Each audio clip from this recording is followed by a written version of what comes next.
اللہ ملک العلم رب ذوالجلال والاکرام کی یہ سنت ہے، اللہ تعالیٰ کا یہ طریقہ ہے کہ اللہ رب العزت نے انسان کو پیدا کرنے کے بعد اس کی ہدایت اور رہنمائی کے لیے انبیاء اور رسولوں کا سلسلہ جاری و ساری فرمایا۔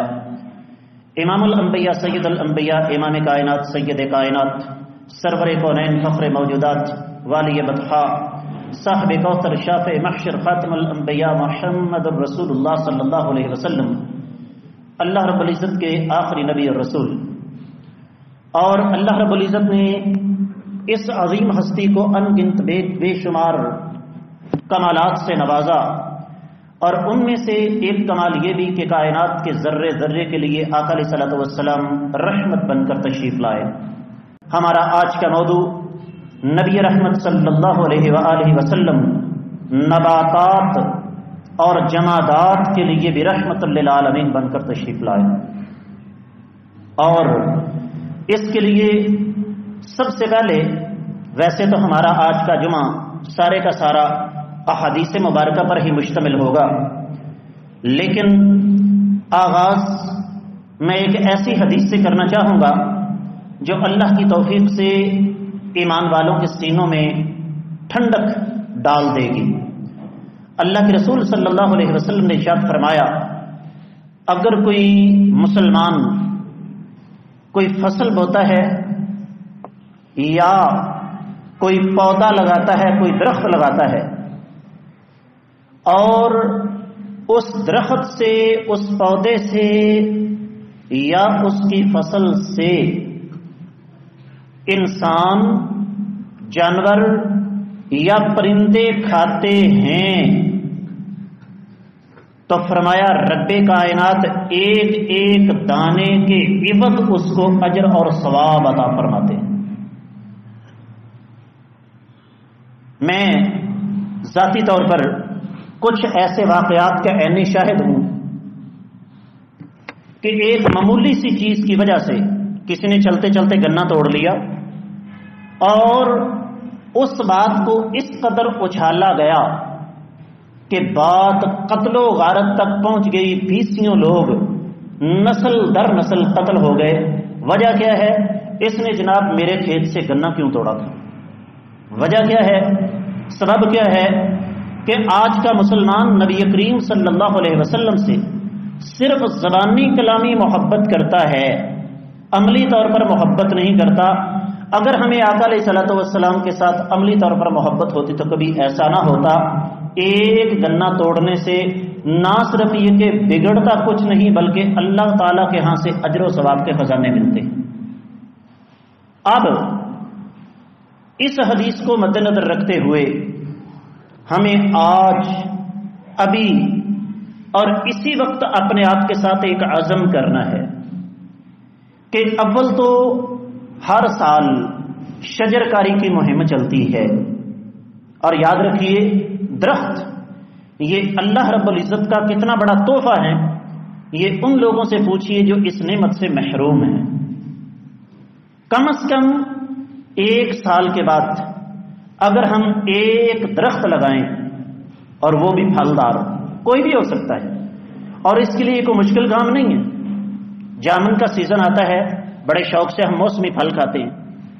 گرمی کا موسم آئے گا، آم بڑے شوق سے ہم کھائیں گے، آڑو بڑے شوق سے کھائیں گے۔ یہ جو پھل ہم کھاتے ہیں، ان کے بیجوں کو ردی کی ٹوکری میں پھینکنے کی بجائے، کچرے میں پھینکنے کی بجائے، چلتے پھرتے اس نیت سے کسی بھی کچی زمین پر پھینک دیں۔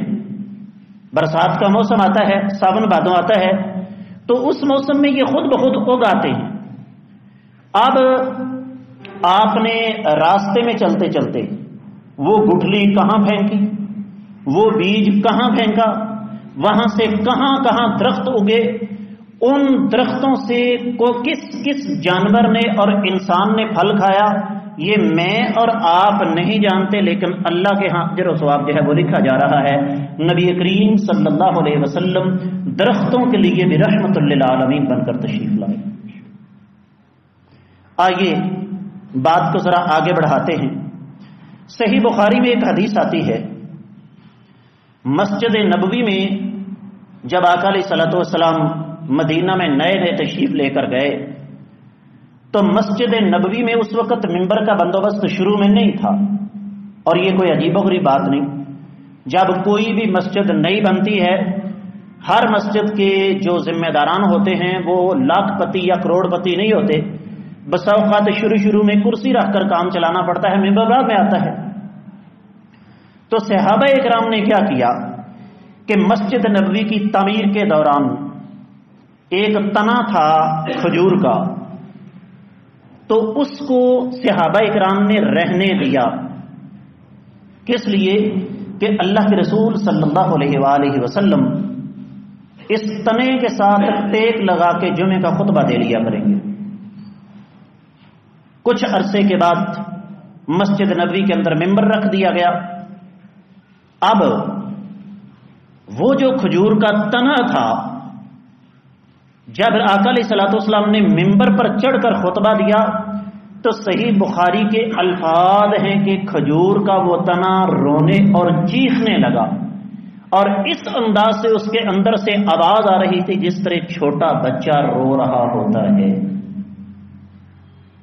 اب آج کا کمپیوٹر انٹرنیٹ استعمال کرنے والا نوجوان جو ہر چیز کو عقل کے ترازو پر تولتا ہے، شاید اس بات کو تسلیم نہ کرے جی ایک بے جان تنا کیسے رو سکتا ہے۔ دنیا کی ہر بات عقل کے ترازو میں نہیں تولی جا سکتی۔ اللہ کے رسول صلی اللہ علیہ وسلم نے جب اس تنے کی آواز سنی تو کائنات کے امام صلی اللہ علیہ وسلم ممبر سے نیچے تشریف لائے۔ آپ علیہ الصلوۃ والسلام نے اسے اپنے بازوؤں میں لیا، اور جو ہی آقا علیہ الصلوۃ والسلام نے اس تنے کو بازوؤں میں لیا، اس کی آواز تبدیل ہو گئی۔ جس طرح ایک چھوٹا بچہ رو رہا ہوتا ہے تو والدہ اس کو سینے کے ساتھ لگاتی ہے تو اس کو ایک تسلی اور تشفی ہو جاتی ہے، تو اس کی آواز بدل جاتی ہے۔ تو نبی کریم صلی اللہ علیہ وسلم نے ارشاد فرمایا، اختر ان اغرسک فی المکان الذی کنت فیہ، اے کھجور کے تنے تمہارے پاس دو راستے ہیں۔ بڑی توجہ کے ساتھ بات سننے والی ہے۔ فتکون کما کنت، جس طرح تم ہو میں تمہیں ویسے ہی رہنے دیتا ہوں۔ وَإِنْ شِئْتَ أَنْ أَغْرِسَكَ فِي الْجَنَّةِ، اور اگر تم چاہو تو میں تمہارا نام جنت کے اندر اگنے والے درختوں میں لکھ دیتا ہوں۔ فَتَشْرَبْ مِنْ أَنْهَارِهَا وَعُيُونِهَا، یاد رکھو کہ جنت میں تم نہ صرف یہ کہ جنت کا پانی پیو گے وہاں کی نہروں سے، بلکہ وہاں کے چشموں کا پانی بھی تمہیں ملے گا۔ اور پھر ہوگا کیا؟ وہاں پر تم بہت بڑے درخت بن جاؤ گے، تو جنتی تمہارا پھل جو ہے وہ کھائیں گے۔ اس درخت کے تنے نے، اس کھجور کے تنے نے، بڑی قیمتی بات ہے، اس دنیا میں رہنے کی بجائے آخرت کو پسند کیا۔ یہ سبق ہے کہ ہمارے لیے ہم اس دنیا کے چند ٹکوں کے لیے اپنی عاقبت برباد کر دیتے ہیں۔ اور اللہ کے رسول صلی اللہ علیہ وسلم نے کیا ارشاد فرمایا؟ صحیح بخاری کے الفاظ، فرمایا لو لم احتضنہ لحن الی یوم القیامہ، اگر میں اس کو اپنے بازوؤں میں نہ لیتا تو قیامت تک یہ تنا جو ہے ایسے ہی روتا رہتا۔ اور ایک اور حدیث کے الفاظ یہ ہیں، لا تلوموہ لا تلوموہ، میرے صحابہ اس تنے کو ملامت نہ کرو، فإن رسول اللہ صلی اللہ علیہ وسلم لا یفارق شیء الا وجد، جب کائنات کے امام صلی اللہ علیہ وسلم جس چیز کو چھوڑ دینا اس کا حال یہی ہوتا ہے۔ کائنات کے امام صلی اللہ علیہ وسلم کی اس تنے کے ساتھ اس قدر محبت ہے کہ وہ آقا علیہ الصلوۃ والسلام کی جدائی میں روتا ہے، اور نبی کریم صلی اللہ علیہ وسلم اللہ تعالیٰ کے حکم سے، اللہ کے فضل سے، اللہ کی اجازت سے اس کو جنت کی خوشخبری سنا دیتے۔ سوچنے کا مقام یہ ہے کہ بے زبان درخت کا تنا اگر کائنات کے امام صلی اللہ علیہ وسلم کی محبت میں محو ہو جائے اور اللہ کے رسول صلی اللہ علیہ وسلم اسے جنت کی خوشخبری سنا دیں، اے لا الہ الا اللہ محمد رسول اللہ پڑھنے والے مسلمان، مجھے اور آپ کو اس بات پر غور کرنا چاہیے، اگر ہم کائنات کے امام صلی اللہ علیہ وسلم کے عملی طور پر پیروکار ہو جائیں، لفظوں پہ غور کیجئے گا، اپنی زندگی کو نبی علیہ الصلوۃ والسلام کی حیات مبارکہ کے مطابق ڈال لیں، تو ہم جو اشرف المخلوقات ہیں ہمارے ساتھ قیامت والے دن کیا حشر ہوگا؟ فیصلہ ہمارے ہاتھ میں ہے۔ اور یہیں پہ بس نہیں ہے، اور سنیے، صحیح مسلم کے اندر ایک حدیث ہے، سیدنا جابر بن عبداللہ رضی اللہ تعالیٰ عنہ، بلکہ رضی اللہ تعالیٰ عنہما، بڑے کمالات رکھنے والے صحابی ہیں، وقت کی قلت کے باعث ان کے بارے میں کچھ نہیں کہہ سکتا یہاں پہ۔ فرماتے ہیں کہ ہم آقا علیہ الصلوۃ والسلام کے ساتھ سفر میں تھے، تو ہوا کیا کہ اللہ کے رسول صلی اللہ علیہ وسلم کے ساتھ ہم ایک جگہ ٹھہرے، تو آقا علیہ الصلوۃ والسلام قضائے حاجت کے لیے نکلے، تو میں نے پانی والا برتن پکڑا اور نبی علیہ السلام کے پیچھے پیچھے چل پڑا۔ اللہ کے رسول صلی اللہ علیہ وسلم دائیں بائیں دیکھ رہے ہیں کہ مجھے پردے کے لیے کوئی جگہ جو ہے وہ مل جائے، کیونکہ نبی رحمت صلی اللہ علیہ وسلم شرم و حیا کا پیکر تھے۔ تو جب آقا علیہ السلام نے دیکھا کہ دو درخت ہیں کچھ فاصلے پر ایک وادی میں، تو آقا علیہ الصلوۃ والسلام ان درختوں کی طرف بڑھے، ایک درخت کے پاس گئے، آپ نے اس کی ایک ٹہنی پکڑی، فرمایا انقادی علی باذن اللہ، اے درخت اللہ کے حکم سے، میرے حکم سے نہیں بلکہ بولو اللہ کے حکم سے میرے اوپر جھک جاؤ۔ تو وہ درخت آقا علیہ الصلوۃ والسلام کے کہنے کے ساتھ ہی جھک گیا، اور اس طرح جھک گیا، حدیث کے الفاظ ہیں فانقادت معہ کالبعیر المخشوش، جس طرح اونٹ اپنے مالک کے کہنے پر گھٹنوں بیٹھتا ہے نا، بالکل درخت اس طرح جھک جاتا ہے۔ اللہ کے نبی صلی اللہ علیہ وسلم دوسرے درخت کے پاس آئے اور اس کی کچھ ٹہنیاں پکڑی اور یہی کہا انقادی علی باذن اللہ، اللہ کے حکم سے میرے اوپر جھک جاؤ، تو وہ بھی بالکل ایسے ہی جھک گیا۔ سیدنا جابر رضی اللہ تعالیٰ عنہ فرماتے ہیں ان درختوں نے مل کر اس انداز کا ماحول بنا لیا کہ اللہ کے رسول صلی اللہ علیہ وسلم ان درختوں کے پیچھے چھپ گئے، اور کائنات کے امام صلی اللہ علیہ وسلم جب اپنی حاجت سے فارغ ہوئے تو پھر آقا علیہ الصلوۃ والسلام نے مجھ سے پانی مانگا اور آپ نے استنجا وغیرہ کیا۔ نبی کریم صلی اللہ علیہ وسلم درختوں کے لیے بھی رحمت للعالمین، اور یہی وجہ ہے کہ جب آقا علیہ الصلوۃ والسلام درختوں کے لیے رحمت للعالمین تھے تو اللہ کے حکم سے درخت نبی علیہ السلام کے لیے جھک جاتے تھے، لیکن آقا علیہ السلام نے ساتھ عقیدے کا مسئلہ بھی واضح کر دیا کہ یہ اللہ کے حکم سے ایسا ہوتا ہے۔ یہ جو ہمارے بعد بھائیوں کا عقیدہ ہے نا کہ نبی مختار کل ہوتا ہے، آقا علیہ الصلوۃ والسلام کے الفاظ انقادی علی باذن اللہ، یہ اس عقیدے کی صفائی کے لیے کافی ہے۔ اور اسی طریقے سے صحیح مسلم کے اندر ایک اور روایت آتی ہے، سیدنا عبد الرحمن بن عبداللہ بن مسعود رضی اللہ تعالیٰ عنہ اس حدیث کے راوی ہیں، فرماتے ہیں کہ میں نے مسروق بن اجدع جو میرے والد صاحب کے شاگرد تھے، سیدنا عبداللہ بن مسعود صحابی ہیں، عبد الرحمن ان کے بیٹے ہیں، اور مسروق بن اجدع کبار تابعین میں سے ہیں، سیدنا عبداللہ بن مسعود کے شاگرد۔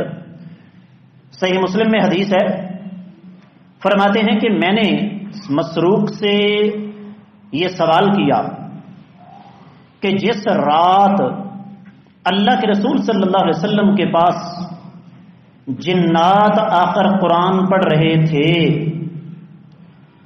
تو یہ بتائیے کہ وہ جنات نبی علیہ السلام کے قریب کہاں تک آ گئے؟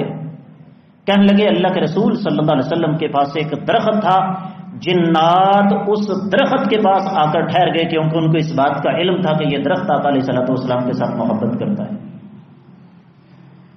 اور اسی طریقے سے مسند احمد بن حنبل میں ایک روایت موجود ہے، روایت خاصی لمبی ہے لیکن میں انتہائی اختصار کے ساتھ آپ کے سامنے رکھوں گا۔ سیدنا یعلا بن مرہ رضی اللہ تعالیٰ عنہ روایت کر فرماتے ہیں کہ ہم سفر میں آقا علیہ الصلوۃ والسلام کے ساتھ تھے، تو ایک جگہ ہم ٹھہرے اور وہاں پر سایہ نہیں تھا۔ نبی کریم صلی اللہ علیہ وسلم نے آرام کرنے کا ارادہ فرمایا تو ایک درخت زمین پھاڑتا ہوا نبی کریم صلی اللہ علیہ وسلم کے پاس آ گیا، آقا علیہ الصلوۃ والسلام کے اوپر سایہ کیا۔ جب آقا علیہ الصلوۃ والسلام اپنی نیند سے بیدار ہوئے تو درخت واپس اپنی جگہ پر چلا گیا۔ یاد رہے کہ موضوع ہے نبی کریم صلی اللہ علیہ وسلم جمادات اور نباتات کے لیے رحمت للعالمین، معجزوں کی بات نہیں ہو رہی ہے۔